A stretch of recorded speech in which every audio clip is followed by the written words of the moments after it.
क्या घोड़ा इतना दौड़ता है, उसका जीवन सिर्फ 20 वर्ष है, और अजगर सिर्फ सोता है, उसका जीवन 100 वर्ष है। मैं 4 लाइन कहूंगा बस, और उस 4 लाइन में सूत्र भी है उन्नति के, उत्थान के, उच्चतम स्तर पर पहुंचने के। आप सभी जितने लोग यहां बैठे हैं, सबकी अपनी महत्वाकांक्षा है, किसकी नहीं है। यहीं से यह कविता शुरू होती है।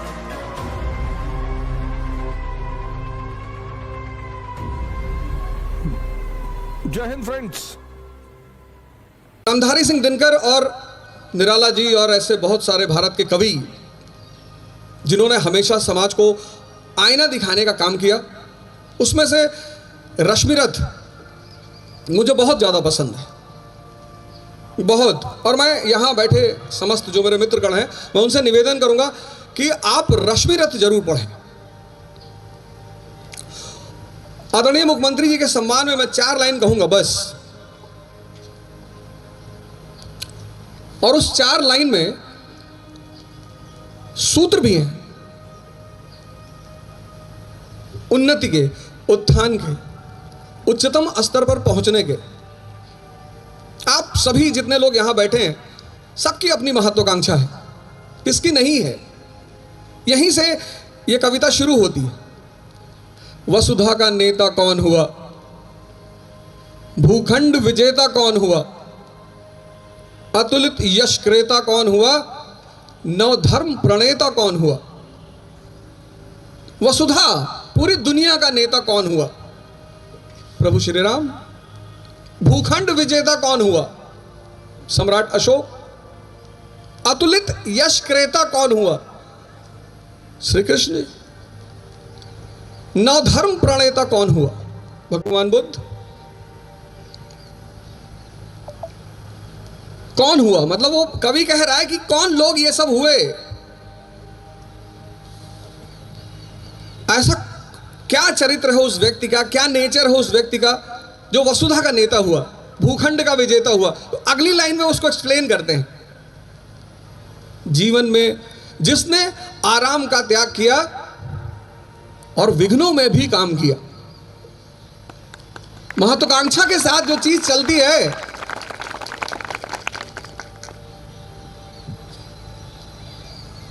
ताली बजा रहे ज्यादा सुनना है, और जाने में किसी को दूंगे नहीं। महत्वाकांक्षा के साथ जो चीज चलती है उसका नाम है विघ्न, संघर्ष, चुनौतियां, चैलेंज। विघ्नों में जिसने काम किया, क्या काम है विघ्न का, इसको अगली लाइन में समझा है कि जो चुनौती है, ये जो चैलेंज है, ये जो संघर्ष है, इसका रोल क्या है जीवन में। क्लास 12th के बाद जब मैं इलाहाबाद आया तो मैंने अपने पिताजी से कहा कि पिताजी इलाहाबाद भेज रहे हो। तब इलाहाबाद था इसलिए इलाहाबाद बोल रहा हूं, अभी जब आज की बात करूंगा तो प्रयागराज बोलूंगा। तो उन्होंने मुझसे एक बड़ी अच्छी बात कही और उन्होंने ही मुझे प्रेरणा दी रश्मिरथ पढ़ने की। जब हम पहली बार यहां आए तो शुरुआत में तो शौक था कि टिफिन मंगाएंगे। टिफिन आया, माता जी ने कहा चिंता की कोई बात नहीं, टिफिन आएगा, टिफिन में खाओ बढ़िया। तो मैंने कहा टिफिन वाले तो 10 रोटी देंगे नहीं, बोले 15 देंगे।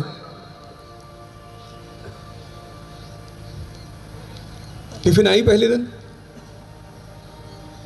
दाल में जब मैं दाल खोजने लगा तो दाल थी ही नहीं। 10 दिन टिफिन का खाना खाया, पीलिया का सौगात मिला, पीलिया हो गया, घर भागे। तो पिताजी ने कहा ऐसे थोड़ी, अब गए हो तो खुद से खाना बनाओ। विघ्नों में जिसने काम किया, विघ्न का काम क्या है, संघर्ष का काम क्या है। जीवन में विघ्न जब आता है, क्या आंसर है उसका, जीवन में विघ्न जब आता है सोते से हमें जगाता है। जगाने का काम है संघर्ष का, जगाने का काम है विघ्न का। आरंभिक जीवन के 15 वर्ष आप परिवार में रहे, घर में रहे, माँ बाप के साए में रहे, खूब मस्ती किया और माता जी ने लौकी की सब्जी बना के दी और आपने उठा के फेंक दिया कि रोज रोज लौकी खाएंगे, दिमाग खराब है। जीवन में विघ्न जब आता है सोते से हमें जगाता है। कैसे? कैसे जगाता है? अगली लाइन है, मन को मरोड़ता है पल पल, तन को झकझोरता है पल पल। तो महत्वाकांक्षा की जो पहली सीढ़ी है वह है विघ्न, संघर्ष। इससे आप भाग ही नहीं सकते। जब भी मैंने क्लास लिया, जहां भी क्लास लिया पूरे भारत में, यहां तक कि मैं भारत से बाहर जब मैंने क्लास लिया तो मैंने ध्यान और योग से ही शुरुआत की। जो पहला पोस्ट आज के प्रोग्राम पे मैंने डाला, मैंने यही लिखा कि सृजन की सबसे बड़ी आवश्यकता है शक्ति। आप कुछ सृजन करना चाहते हैं, कुछ बनना चाहते हैं, समाज में अपना स्थान बनाना चाहते हैं, बिना शक्ति के आप कहते हैं सर हम तो गुटखा खा के बना लेंगे।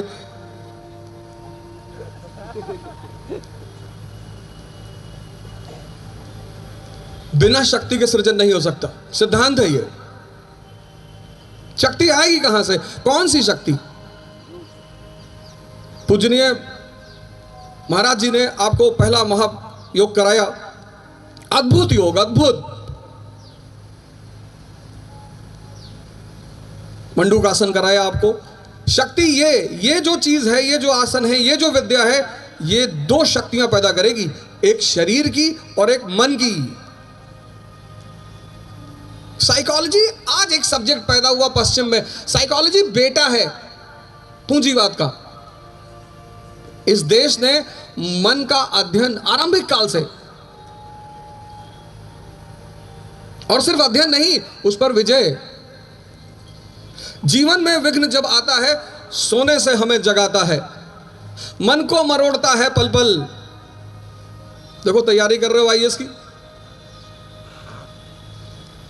मन को मरोड़ता है पल पल कि कहां पढ़ रहे हो, सबका थोड़ी होता है। मन बड़ा प्यारा इंस्ट्रूमेंट है शरीर के अंदर, कुछ भी तर्क दे देगा, कुछ भी।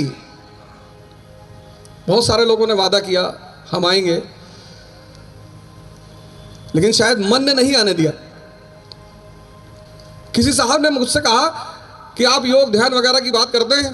मैंने कहा हाँ। क्या घोड़ा इतना दौड़ता है, उसका जीवन सिर्फ 20 वर्ष है, और अजगर सिर्फ सोता है, उसका जीवन 100 वर्ष है। मन, क्योंकि मन के तर्क बड़े प्यारे, बड़े विचित्र।